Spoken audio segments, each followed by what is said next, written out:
حدیث پاک میں آتا ہے آپ علیہ الصلوۃ والسلام کا ارشاد ہے کہ رمضان اور روزوں کے اعتبار سے اللہ تعالیٰ نے میری امت کو 5 انعام عطا فرمائے. یعنی روزے تو پہلی امتیں بھی رکھتی تھیں، لیکن یہ 5 انعامات اور 5 خصلتیں اللہ تعالیٰ نے صرف اس امت کو عطا فرمائی. پہلا انعام کہ روزہ دار کی منہ کی بو اللہ تعالیٰ کو مشک کی خوشبو سے زیادہ پسندیدہ ہے. یعنی ایک منہ کے اندر بو پیدا ہوتی ہے دانت صاف نہ کرنے کی وجہ سے، صفائی کا خیال نہ رکھنے کی وجہ سے، اور ایک بو پیدا ہوتی ہے معدہ خالی ہونے کی وجہ سے.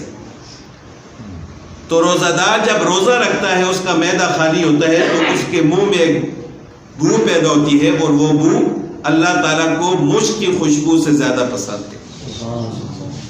یہ خصلت اللہ تعالیٰ نے صرف اس امت کو عطا فرمائی.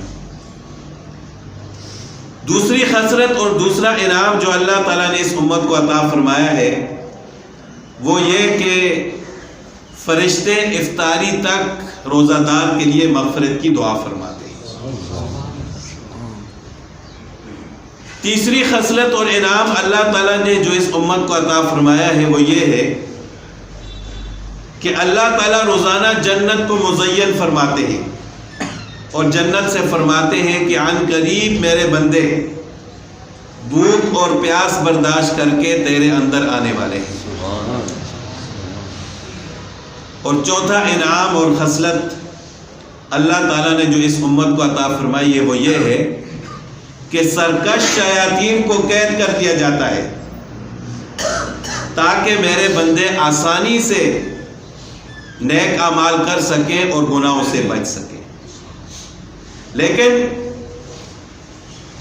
انسان کو گناہوں کی طرف لانے والی 2 چیزیں ہیں، ایک شیطان اور دوسرا انسان کا نفس.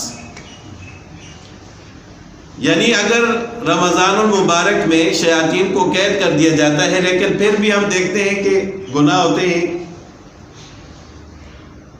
لوگوں کو غصہ زیادہ آتا ہے، لڑائی جھگڑے زیادہ ہوتے ہیں، تو عام طور پر لوگوں کے ذہنوں میں یہ خیال بھی پیدا ہوتا ہے کہ اگر شیاطین کو قید کر دیا گیا ہے تو یہ سب کچھ کیوں ہوتا ہے.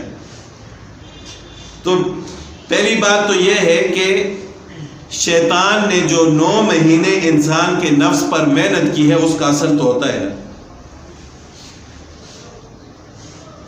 تو شیطان تو اگرچہ اس کو قید کر دیا گیا ہے لیکن ہمارا نفس ہمیں گناہوں کی طرف مائل کرتا ہے، تو ہم نے نفس پر بھی قابو رکھنا ہے.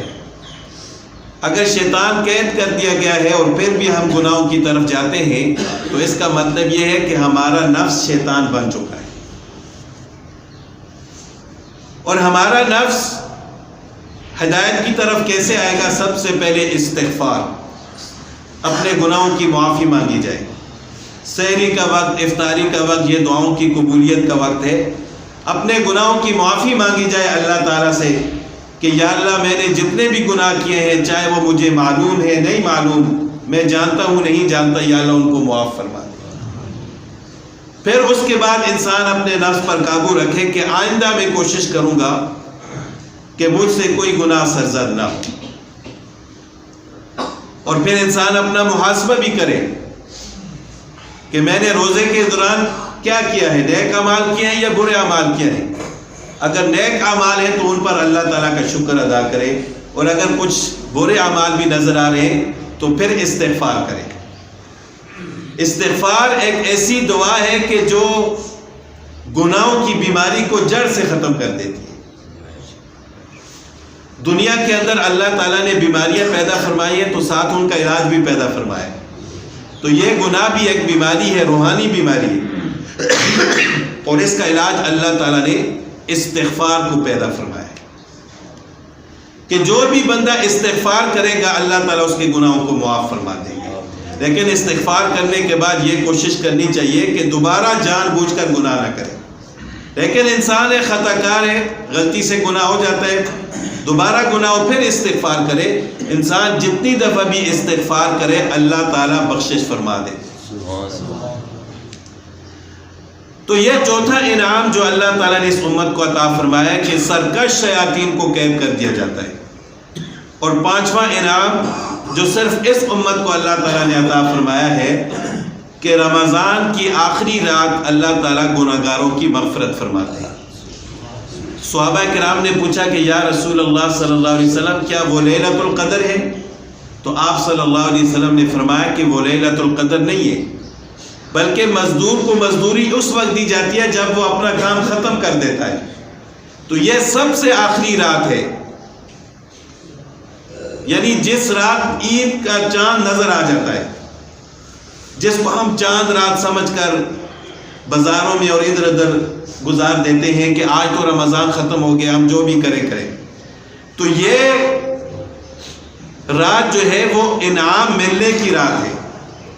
پورے رمضان میں جتنی بھی ہم عبادات کرتے ہیں، نیک اعمال کرتے ہیں، اس کا اجر اللہ تعالیٰ اس رات کو عطا فرماتا ہے. تو یہ 5 انعام اللہ تعالیٰ نے اس امت کو عطا فرمایا. اور حدیث پاک میں آتا ہے رسول اللہ صلی اللہ علیہ وسلم نے ارشاد فرمایا کہ روزہ دار جب ایک روزہ اللہ کی رضا کے لیے رکھتا ہے تو اللہ تعالیٰ اس کو جہنم سے اتنا دور فرما دیتے ہیں کہ جتنا ایک کوا پیدا ہوتے ہی اڑنا شروع کرے اور ساری زندگی اڑتا رہے.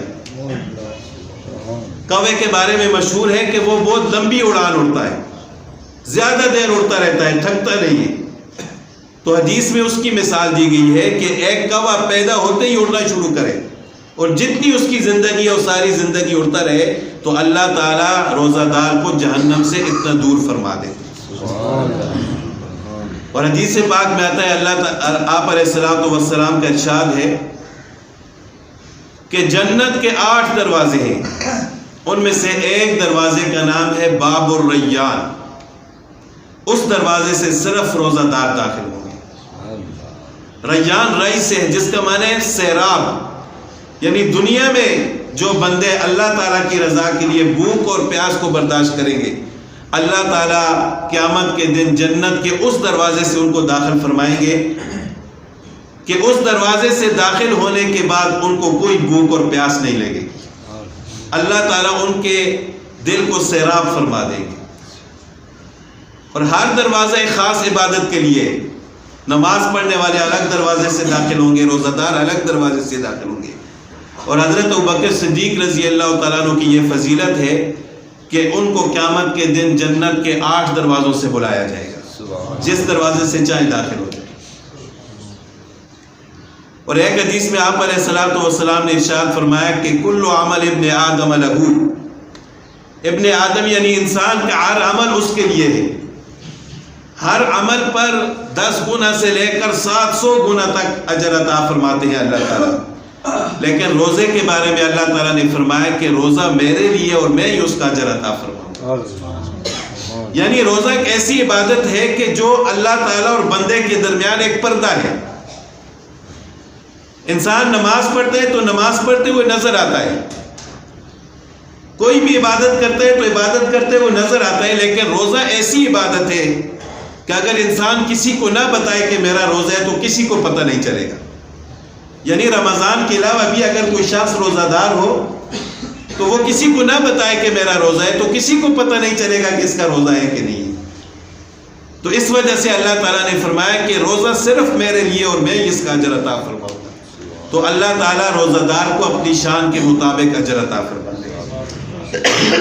اور ایک حدیث میں آپ علیہ السلام نے ارشاد فرمایا کہ قیامت کے دن 2 چیزیں انسان کی سفارش کریں گی، ایک روزہ اور دوسرا قرآن پاک. روزہ کہے گا کہ یا اللہ اس بندے نے دنیا میں میری خاطر بھوک اور پیاس برداشت کی ہے، آج میں اس کی سفارش کرتا ہوں، یا اللہ اس کے گناہوں کو معاف فرما دے اور اس کو جنت میں داخل فرما دے. تو اللہ تعالیٰ روزے کی سفارش قبول فرما کر روزہ دار کی بخشش فرما دیں گے. اور دوسری چیز قرآن پاک جو انسان کی سفارش کرے گی. قرآن پاک قیامت کے دن انسان کی شکل میں آئے گا اور اللہ تعالیٰ سے سفارش کرے گا، دعا کرے گا کہ یا اللہ اس بندے نے میری خاطر اپنی نیند قربان کی ہے، یہ رات کو اٹھ کر قرآن پاک کی تلاوت کرتا تھا، تہجد میں تلاوت کرتا تھا، تراویح میں قرآن پاک پڑھتا تھا اور سنتا تھا۔ آج میں اس کی سفارش کرتا ہوں، یا اللہ اس کے گناہوں کو معاف فرما دے اور اس کی بخشش فرما دے۔ تو اللہ تعالیٰ قرآن پاک کی سفارش قبول فرمائیں گے اور اس بندے کی بخشش فرما دیں گے۔ اور ایک حدیث میں آپ صلی اللہ علیہ وسلم نے ارشاد فرمایا کہ جس شخص نے اللہ تعالیٰ کی رضا کے لیے ایمان کی حالت میں روزہ رکھا، غفر له ما تقدم من ذنبی، اس کے پہلے گناہوں کو معاف کر دیا جائے گا۔ پھر فرمایا کہ جس شخص نے لیلۃ القدر کو ایمان کی حالت میں اللہ کی رضا کے لیے قیام کیا، غفر له ما تقدم من ذنبی، اس کے بھی پہلے گناہوں کو معاف کر دیا جائے گا۔ اور پھر فرمایا کہ رمضان کی راتوں کو جس شخص نے قیام کیا ایمان کی حالت میں اللہ کی رضا کے لیے، یعنی نماز تراویح ادا کی، غفر له ما تقدم من ذنبی، اس کے بھی پہلے گناہوں کو معاف کر دیا جائے گا۔ تو یہ روزہ، لیلۃ القدر کو قیام اور روزانہ تراویح ادا کرنا، یہ ایسے اعمال ہیں کہ اللہ تعالیٰ انسان کے پہلے گناہوں کو معاف فرما دیتے ہیں۔ تو اللہ تعالیٰ نے ارشاد فرمایا کہ یہ روزے اس وجہ سے فرض کیے گئے ہیں لعلکم تتقون، تاکہ تم تقوی دار بنو۔ اور انسان تقوی دار اس وقت بنتا ہے کہ جب اللہ تعالیٰ کے حکم، رسول اللہ صلی اللہ علیہ وسلم کی سنتوں پر عمل کرے اور گناہوں سے اپنے آپ کو بچائے۔ تو رمضان میں سب سے بڑا گناہ تو یہ ہے کہ انسان روزہ نہ رکھے۔ آپ علیہ الصلوۃ والسلام کے ارشاد ہے کہ جو شخص رمضان کا ایک دن بھی روزہ نہیں رکھتا بغیر کسی عذر کے، یعنی اگر عذر ہے تو بعد میں اس کی قضا کرے، اگر وہ بیمار ہے، سفر کی حالت میں تو وہ الگ بات ہے، لیکن بغیر عذر کے اگر ایک دن بھی روزہ نہیں رکھتا تو وہ ساری زندگی روزہ رکھے تو رمضان کے اس ایک روزے کا ثواب حاصل نہیں کر سکتا۔ اگرچہ جان بوجھ کر کھانے کا کفارہ ہے، وہ کفارہ بھی ادا کر لے، اس کی قضا بھی کر لے، لیکن اس ایک دن کا جو اجر و ثواب ہے، اگر وہ ساری زندگی روزہ رکھے تو وہ اجر و ثواب حاصل نہیں کر سکتا۔ تو اگر کوئی شخص جان بوجھ کر روزہ چھوڑتا ہے تو اس کے لیے کفارہ یہ ہے کہ وہ 2 مہینے مسلسل روزے رکھے۔ اب بندہ خود سوچے کہ جو ایک روزہ نہیں رکھ سکتا تو 2 مہینے پے در پے مسلسل کیسے روزہ رکھے گا؟ تو 2 مہینے تو اس کا کفارہ ہے، مسلسل روزہ رکھے اور ساتھ اس کی قضا بھی کرے گا، یعنی 2 مہینے اور 1 دن اس نے روزہ رکھنا ہے کفارے کے طور پر۔ اور اگر عذر کی وجہ سے کوئی شخص روزہ نہیں رکھتا، عذر یہ ہے کہ بیمار ہو اور بیماری ایسی ہو کہ اس بیماری میں روزہ رکھنا اس کے لیے ناممکن ہو، یعنی اگر بیماری میں روزہ رکھے گا تو اس کی بیماری اور بھی بڑھ جائے گی، یا اگر بیماری میں روزہ رکھے گا تو اس کے ہلاک ہونے کا خطرہ ہے، تو اس صورت میں پھر شریعت نے اجازت دی ہے کہ وہ روزہ نہ رکھے، جب اللہ تعالیٰ اس کو صحت عطا فرمائے رمضان کے بعد پھر اس روزے کی قضا کر لے۔ اور اگر اللہ نہ کرے اسی بیماری کی وجہ سے وہ دنیا سے چلا جاتا ہے تو پھر اس کے ورثاء کو چاہیے کہ اس کی طرف سے فدیہ ادا کر لے۔ لیکن اگر بیماری تھوڑی بہت ہے تو پھر بھی روزہ چھوڑنے کی اجازت نہیں ہے۔ یہ نہیں ہے کہ تھوڑا سا سر میں درد ہوا روزہ چھوڑ دیا، میں بیمار ہوں۔ ایسی بیماری کی جس کی وجہ سے بیماری بڑھنے کا خدشہ ہو، یا کوئی ڈاکٹر کہے کہ اگر آپ نے روزہ رکھا تو آپ کی جان کو خطرہ ہے، آپ مزید بیمار ہو سکتے ہیں، تو پھر اس صورت میں روزہ چھوڑنے کی اجازت ہے۔ اگر تھوڑی بہت بیماری ہے تو اس کی وجہ سے روزہ چھوڑنے کی اجازت نہیں ہے۔ ایک عذر بیماری ہے اور دوسرا عذر سفر ہے۔ اگر کوئی شخص سفر کی حالت میں ہے اور وہ روزے کی حالت میں سفر کی مشقت برداشت نہیں کر سکتا تو پھر بھی روزہ چھوڑنے کی اجازت ہے۔ جتنے دن وہ سفر کی حالت میں ہے وہ روزہ نہ رکھے، بعد میں جب وہ اپنے مقام پر آ جائے رمضان کے بعد پھر اتنے روزوں کی قضا کر لے۔ روزہ سفر کی حالت میں اگر کوئی شخص برداشت نہیں کر سکتا تو وہ روزہ نہ رکھے، لیکن اگر برداشت کر سکتے ہیں تو پھر اسے روزہ رکھنا چاہیے۔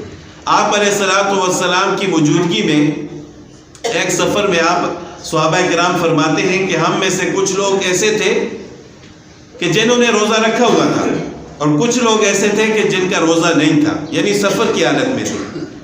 تو جن کا روزہ تھا انہوں نے ان لوگوں پر ملامت نہیں کیا کہ جنہوں نے روزہ نہیں رکھا ہوا تھا، یعنی وہ برداشت کر سکتے تھے، انہوں نے رکھ لیا، لیکن انہوں نے دوسرے لوگوں کو مجبور نہیں کیا کہ آپ کیوں نہیں رکھتے. اور جنہوں نے روزہ نہیں رکھا تھا انہوں نے بھی ان لوگوں کو ملامت نہیں کیا کہ آپ نے روزہ کیوں رکھا ہے. یعنی یہ انسان کی برداشت تک ہے. اگر انسان سفر کی حالت میں برداشت کر سکتا ہے روزہ تو اس کو رکھنا چاہیے، اور اگر نہیں کر سکتا تو بعد میں اس کی قضا کر لے، لیکن جان بوجھ کر روزہ نہیں چھوڑنا چاہیے. روزے کو کسی کے اوپر بوجھ نہیں بنانا چاہیے. اگر سفر کی حالت میں بھی انسان ہے اور اس کا روزہ دوسروں کے لیے بوجھ بن رہا ہے، اس کے روزے کی وجہ سے دوسروں کو تکلیف ہو رہی ہے، تو پھر اس کو چاہیے کہ وہ روزہ نہ رکھے.